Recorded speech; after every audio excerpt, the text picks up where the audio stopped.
From the University of Central Florida's Center for Distributed Learning, I am Tom Cavanaugh. And I'm Kelvin Thompson. And you are listening to Topcast, the Teaching Online podcast. Hi, Kelvin. Hey, Tom. I was just thinking. Sorry to interrupt your revelry here. I was thinking, I like podcasts, and I like teaching online, and I like Topcast. It's like peanut butter and chocolate combining into just delicious goodness. Yeah, you used peanut butter, and I went to jelly. I mean, now I'm doing word association. I'm being psychoanalyzed. I'm thinking, why? Why did I go peanut butter and jelly and not peanut butter and chocolate? Maybe we're close to lunchtime. That could be it. That could be it. At any rate, but I digress. You don't say. Well, we may not have peanut butter and jelly sandwiches here. No, we don't. But we do have beverages. We do have beverages. We have coffee, Tom. Coffee? What a surprise. I'm shocked to have coffee. Well, you would think you'd pick up on this pattern by now. I'm not bright, but I'm persistent. Yes. So you're probably wondering what this is you're drinking. I am wondering what this is I'm drinking. It's neither peanut butter, chocolate, nor jelly. It is a Guatemala San Isidro from Vessel Coffee Roasters via our colleague Ben Whitmore in the Spokane, Washington area. Hello, Ben. Thank you for the coffee. Yes, indeed. It's tasty, I think. This is I think you could say this is true. See if you follow this train of thought. The test of a high-end coffee roaster is in the cup. However, there are things that can get in the way of that, namely, me, the person doing the coffee grinding and the coffee brewing. But assuming that somebody like me doesn't screw it up, you can really taste the outcome of the coffee roasting process. Yeah, it's good. But then, you get a monkey like me across the table from you with some unsophisticated coffee palate who cannot appreciate all of those nuances and textures. Yeah. But all I know is it's good. Well, it's better than taking a swig and going, oh, true. That's horrible. True dat. Yeah. No, it's very good. And we appreciate Ben passing it along. Thank you. And we'll put, if you're interested in Vessel Coffee Roasters, we'll put a little thing in the show notes. You can check that out yourself. But I tried to make a little connection there for today's topic. Tom, do you see kind of a segue there somewhere? Test is in the cup, outcomes. I see. Okay. Ooh. Yeah. Wow. It's a long way around. Wow, yeah. I've almost failed that test. So you're like, do you see connection? No, I don't see anything. I know what the topic opaque, is today. And I can't make a connection between that. But I think I get it now. Okay. So, I can't believe we've been podcasting for as long as we have, and we have not really directly addressed this subject. Yeah, it's true. It is one of the more common questions that I get. Yeah. And probably you too. Yeah, absolutely. So when I stand up in front of faculty during faculty development, or I talk to members of the community, or, just anyone. When I went on the Tavis Smiley show, it was one of the first questions I got asked. And the question is, don't they cheat online? That's right. And I always have to take a breath and think about who I'm talking to before I answer that question. That's right. So how do you normally answer that question? Generally, the answer is no more than they do face-to-face. But Yeah, and it's true, right? At least based on the research. And we've done quite a bit of it. I'll give Chuck Jubin and Patsy Moskal and some of the grad students that they've worked with credit for compiling some of these annotated bibliographies of the literature. And we've also looked at some data here. Yep. So, I don't know, last year or so, I had asked our academic integrity office, our student conduct office, to give me a breakdown of the reported cases by modality. And there weren't that many by percentage. There was fewer cases by percentage for online learning than we have percentage of online learning in general. Right. If that makes sense. Yeah, the proportions don't match in the way that you would expect them to, now, all things being equal. To be fair, these are reported cases. That's right. So it doesn't necessarily mean that some shenanigans weren't happening. It's just they didn't get reported. But I found that encouraging. Yeah. Right? And we do some things to try to mitigate, academic integrity issues beyond just, I guess, well, maybe we should categorize it, right? Yeah. So there are technological blunt force solutions, Yep. like catch-em kind of solutions. Yep. Right. And then there are the kind of proactive assessment design kind of solutions. Yes. So I don't The know. latter would be our preference, generally speaking, Yeah. and we can talk about why that. Well, you is, want I to start suppose. there? Do you want to Yeah. talk a Why little don't we about that? Why don't we talk about that? Right. So, man, it's hard. I don't do pithy, Tom. There is a school of thought that says when you go online, you try to replicate what you do in the classroom, and I'm not necessarily a fan of that mindset. But Yeah, me neither. But under that umbrella mindset, there is sort of this: let's replicate how we deal with learning assessment, which maybe the quippy response to that, the classification is not well. We deal with it not well, right? So we have Scantron multiple choice exams or whatever a couple times, and Or the analog for that online, which is just the multiple choice That's in the LMS. Or exactly. And what we've seen historically, 20 plus years of online education is from the literature, and I imagine you see this in your teaching practice, I see it in mine, that really when you try to bring about something that's higher level, that's more involving of students, that has them actually producing something meaningful, that's really an outcome of what they can really, how they can really apply what they're learning in the class, that's much more powerful. It's much more involving. You get to know them as people. They get to know you as people. It's a much more human process. So I would call that all, and also to be quippy, there's what we might refer to as higher order thinking skills, or HOTS, and lower order thinking skills, or LOTS. And so, we're better off kind of at the higher levels of Bloom's taxonomy of learning objectives, right? So Yeah. So if I have more than an elevator ride to answer that question about, don't they cheat online? yeah, you hope I'm not on the elevator. It better be, as John Hitt, our president, said, I hope it's a tall building. That's right. That's right. That's all I ever hope for. Don't give me a short elevator ride. Usually I'll try to go to the next thing, which is, they don't cheat anymore online than they do face-to-face. But what we try to do, if we can, and it is part of our faculty development and the work that our instructional designers and others do with faculty, is to look at authentic assessments. Yes. As opposed to sort of, as you said, the lower order Bloom's just knowledge recall, That's cognitive right. recall kinds of assessments. And so I refer to them as the P's.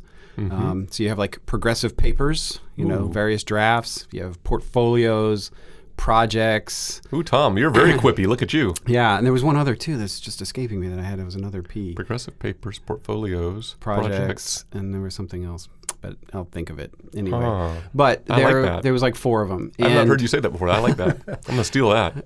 And the idea is to try to have the students produce things that that only they could. Yeah. That you couldn't look over at your roommate and have their answer be the same as yours. Yeah. Especially if you're reviewing drafts of a paper, it's really hard unless you're having somebody else write that paper for you over and over again to kind of cheat on that. And that's not, if somebody's doing that, that's not a modality specific issue. No. You can do that in a face-to-face class. That's right. And let's just do this often trotted out thing as well, because it's related, right? The whole thing of, well, how do you know that the people doing the work online are the people who sign up for the class?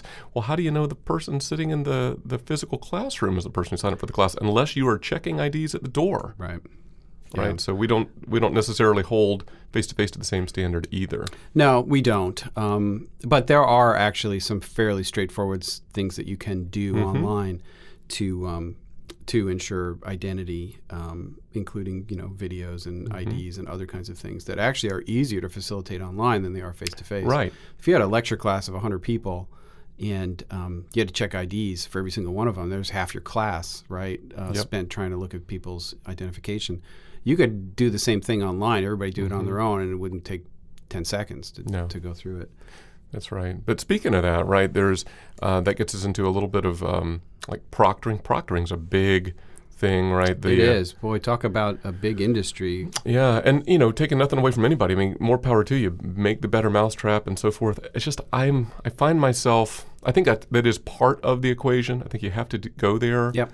But I think it needs to be part of the portfolio of solutions that you offer. But I don't think in and of itself it's a magic bullet. Because that's all you're doing. If you're just saying, okay, we're going to take the same old learning assessment, the same old test, and we're just going to come up with some efficient and affordable way to have a person or a robot or something look at Tom taking the test and figure that doesn't look like he cheated, then we'll go, okay, that's fine. Mm-hmm. We can do better than that.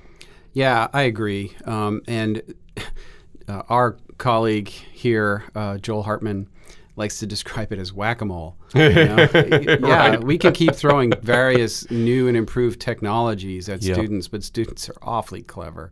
And, it's just every time we whack one down, they're going to pop up with some new thing somewhere else. And we've all heard the crazy stories of the proctored exams where the camera accidentally falls over or whatever, and then you see all the answers pasted on the wall. Pay no attention to the equations behind the curtain. Yeah, exactly. And it's like, well, I didn't, they were cheating, but you couldn't see it because the camera wasn't pointed at it until it was too late. There's all kinds of ways you can cheat. What I always tell faculty is even if we're using a proctoring solution, it's not some sort of a card that allows you to suddenly do closed book tests online. Right. That's still a bad practice. Right. No, that's exactly right. I remember talking to this associate dean once a few years back, and he was sort of in charge of kind of assessment at a large level for his college, and you could tell he's always on the lookout. I was, how are things going? And, well, found another method, and I just said, seems like they're coming up with those, kind of the whack-a-mole thing, right? Yeah. It seems like they're coming up with those just as fast as you can detect them. Yes, I know. But he was looking at it as, I don't know, job security or what. He was on the hunt, right? And I'm thinking, boy, I think I'd give up that hunt and go a different direction somehow. Yeah. But at any rate. Well, we have developed, I know there are a million different proctoring solutions and different companies and partners that you can go into business with to do live proctoring or not live proctoring or whatever. Right. We actually have a combination here on campus. We have one program that does use live proctoring. But for the rest of the campus, we have built our own video proctoring solution that we've embedded into the LMS, and it's not live proctored. Right. But it does give faculty and administrators a picture of every test and where it's used, of the student taking the test. They have to hold up an ID, and we compare it to the ID in the card office to ensure it's their face. And then we're working on some programming to do some automatic facial recognition and some other kinds of stuff. All for free, no charge to the student other than just having the hardware. My point is that some faculty take that really seriously. I've heard of some faculty that even in a large class will spend the weekend watching every single video. And it's a bit overkill for me. Yeah, that is definitely the exception. Our faculty don't generally do that. For us, it's been a really useful tool when other factors have pointed to something suspicious. Yeah. And so then we can go in and review, or they can, or some combination. And then we triangulate that, right? Because I think actually online learning offers some affordances for prevention and enforcement that face-to-face learning just simply doesn't offer. Yeah.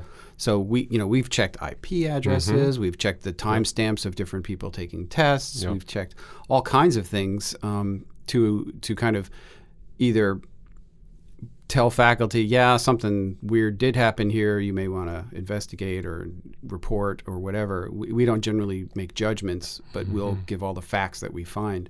Or in some cases, we've exonerated students. So like, this student's telling the truth. Their test crashed for whatever reason. Yeah, and you know this. I mean, I sit on our academic integrity panel and hear cases related to academic misconduct, and there too, it's a preponderance of evidence kind of thing. So as an individual hearing officer or as a part of a panel, you listen to everything, you look at all the evidence, and you make a determination of more likely than not, because that's the evidence standard, something happened or something didn't happen, And so all of that helps if you've got documentation. That's where the decision will be. But as we're talking about this, I keep thinking, it's kind of like an input versus output thing, right? The stuff that we talked about at the beginning of our conversation, design, right, and dealing with higher order thinking skills, designing activities that call upon students to do all those P's that you talked about, right? That's a much better place to be than dealing with outputs, to be chasing down the results of something that was not necessarily well thought through to start off with.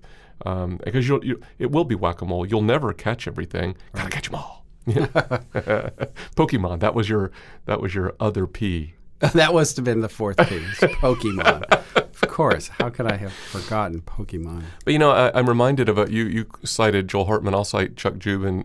Chuck is often quipped that why do we expect technology to make up for a lack of ethics? Yeah. Drop the mic. Yeah. But it is funny how we paint ourselves into that corner, right? And we got to deal with the ethical thing. That's a bigger deal, and we take that seriously here at UCF. I'm sure other institutions do. Some institutions have honor codes. Right. We have our creed, and integrity is a big thing, and that's harder stuff. But it's more important stuff than. You got to do the technology stuff. Yeah. But that's not going to solve everything. No, it's not. And even honor codes. In years past, that has been seen as the primary solution because it creates a culture of integrity. But if you look at some recent examples of schools that have really strong honor codes, like the service academies. There have been cheating scandals at the service academies, and you don't have a stronger honor code than you do at places like that. So no place is immune from students trying to get an edge. Yes, and that makes me think of something that we should probably note, right? Not to excuse any kind of cheating ever, but that particular example makes me think of, here's a phrase that's so important, high stakes. Yeah. If the stakes are high, incredibly high perhaps, there is a fundamental structured incentive to cheat, one might say. Yeah. Now, depending on one's personal morals and ethics, right? I mean, it's not an incentive to cheat if you're like, no, that's not an option. Right. But if you're and then the stakes are higher, the numbers don't lie. I can tell you from going through many academic misconduct hearings where the stakes were super high, students will tend more to be tempted that direction. It's a cost benefit in their mind. It is, and it's horrible. It's sad. But so when you're designing learning activities online, and learning activities, assignments, and assessments can all be the same thing, or they can be different things. But as you're designing those things, to de-emphasize the high stakes nature, iterative assessment. Yep. That's a very helpful approach, but it's harder. It takes more thoughtful, deliberative design to get there. Yeah, and maybe we can just spend a moment like kind of looking forward. I totally agree. And the days of midterm and final, and that's your whole grade. Right. I think are behind us now, hopefully. And I've had conversations with faculty and department chairs about the use of adaptive learning as not just a really good pedagogical strategy to meet students where they are, give them extra support if they need it, allow them to accelerate, but also as a strategy to mitigate collusion and cheating because it's so personalized that everybody gets a different experience. And you can't cheat. And even if you did work together, all you're doing is helping each other learn the concepts, but you're going to have a different answer set than the person sitting next to you, which I think is a really interesting byproduct benefit of something like adaptive learning. Right. Our math department, we may have talked about this on the podcast in the past, but our math chair has talked about this concept of a course with no tests, where through adaptive learning, the students are just continually assessed. Yeah. As they go through the program and as these little micro assessments. Yep. And by the time the course is over, you don't need to give them a test because you know what they know on everything that they've been assessed all along. That's right. How do you cheat in something like that? It's really hard, especially with variabilized questions where everybody gets a different number set. It's almost impossible to cheat in something like that. That's right. Now, honestly, philosophically, you can do the same thing really without technology as well. It's just a lot harder. Yeah, and it doesn't it's harder scale. to scale. Yeah, That's right. But the philosophy, I think, is broadly applicable. But the technology, if you apply the philosophy to it, can get you to some really desirable places at a larger scale. Can I come back to something you said earlier, which Please. was, and this is often what I default to, and I try to stop myself now. Mm-hmm. When we're asked the question about, well, don't students cheat online? Yeah. And the stats do show that they don't cheat online any more than they do face-to-face. Maybe some of the kinds of cheating might be a little different. Right. What Chuck and his team have talked, they talk Yeah, about yeah. panic cheating, Yeah. plan Right, cheating, right, and all right. these different categories. Yeah, right. But the incidence of cheating is no greater online than it is face-to-face. Right.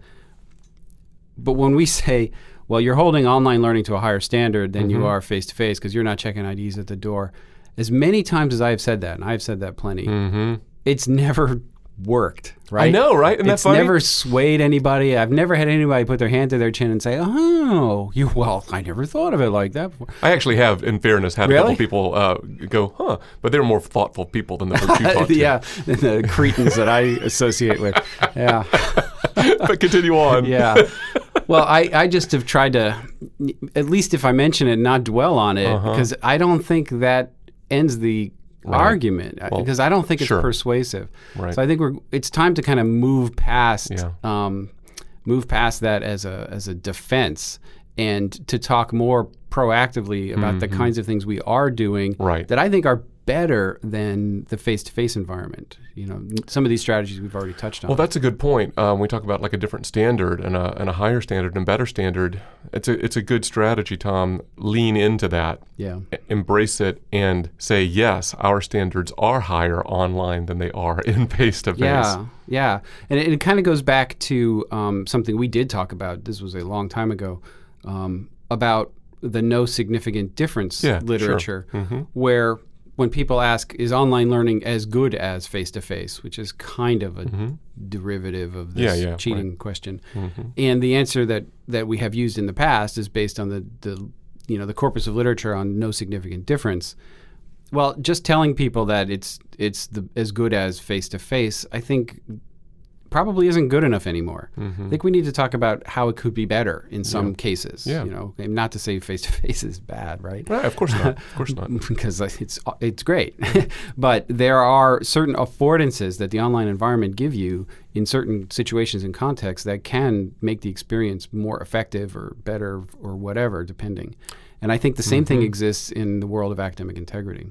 I think that's right. I've often said that when you go online, you make the formerly implicit more explicit. You make the formerly invisible more visible. And that's a lot of what you're talking about. You have at your disposal a lot of evidence and a lot of opportunities to make visible things that weren't there before. So you can enact that higher standard, whether it's data, analytics, visual records, whatever.